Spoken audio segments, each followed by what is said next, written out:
Hey guys, what's up? lightboltjoe here. Today we are going to discuss the 1977 sci-fi thriller directed by Steven Spielberg, Close Encounters of the Third Kind. There you go. This movie is epic for many reasons. It is a very nice story. It's very simple. It's a 2-hour and 15-minute long movie. But it makes sense why it's so long, because there's a lot of world travel going on here, winding up in Wyoming. You have these extraterrestrial beings communicating through sound and lights. Da, da, da, da, da. Right, that's the one little thing that John Williams created. John Williams is an amazing composer that he does everything with Steven Spielberg with. 1977 was good for space films because Star Wars was 1977 as well. Interesting. So, what I love about this movie is that it is extremely suspenseful. And I say this because there's not that much special effects. I mean, obviously they have, model ships that they throw lights on and, superimpose and do their special effects that they could in the 70s. But when you see, giant war movies or, sci-fi adventure films and, there's a whole horde of alien race, there's probably only, 20 or 30 actual people. Actual actors, and the rest is all CGI. In this film, you have droves of people. You have droves of people in Wyoming. You have droves of people in India. Droves. You have ranchers and cowboys and monks. You have just thousands of people all over the place that are real. That are real people. And it's terrifying because you're like, oh wow, this is chaotic. This is chaotic. There is so much going on. Where do I focus? And I love that because it's so suspenseful that way. It's fun knowing that they're real life animals, real life humans, because you can't CGI tens of thousands of people as background work in 1977. That wasn't a thing then. So it's amazing seeing that because it gives it more realism.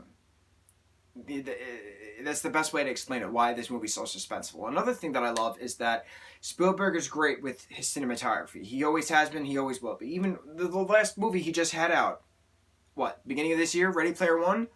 Amazing cinematography. Steven Spielberg is probably he's obviously one of the greatest directors of all time, but is he the greatest director of all time? I would say so. Without a doubt. He does these camera pans a certain way, like the zoom in, zoom out kind of thing. I don't know the names for everything. And you notice that a lot here. He does a lot of wide shots to get all of everything going on, to keep up that suspense, using real film to get that grit. Granted, they didn't have digital film back in 1977, but it's amazing what he can accomplish through a lens. And he always loves to learn new techniques. And you see that with the more films he does.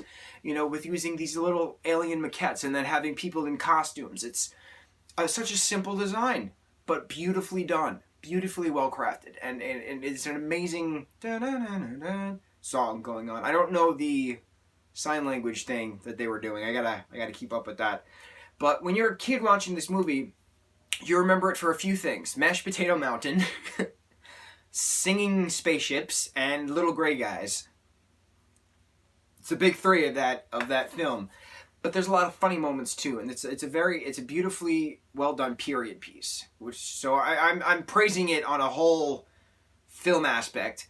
But I also like the story of we start out with 7 or 8 pilots from World War II lost at sea, and then their planes happen to come about somewhere, South America, I think, with not a scratch on them. And at the end of the movie, the pilots come out of the spaceship, haven't aged today, because you don't age in space. So it's really cool seeing that it ended where it began. Beautiful. It was just beautiful. It's just such a beautiful movie. Have you seen Close Encounters of the Third Kind? Do you love the film as much as I do? I need to see it a billion more times. It is 2 hours and 15 minutes long. I get it. My attention span is very short. But this movie can never be remade, and it can never be rebooted, nothing. It has to stay exactly how it is. Gorgeous. If they want to make a sequel to it, fine. Do not remake this movie. It has no purpose of being remade because Spielberg did an amazing, amazing job. Don't touch it. Keep this suspenseful where it is. And that's it. That's all I gotta say. Mucho mahalo, guys.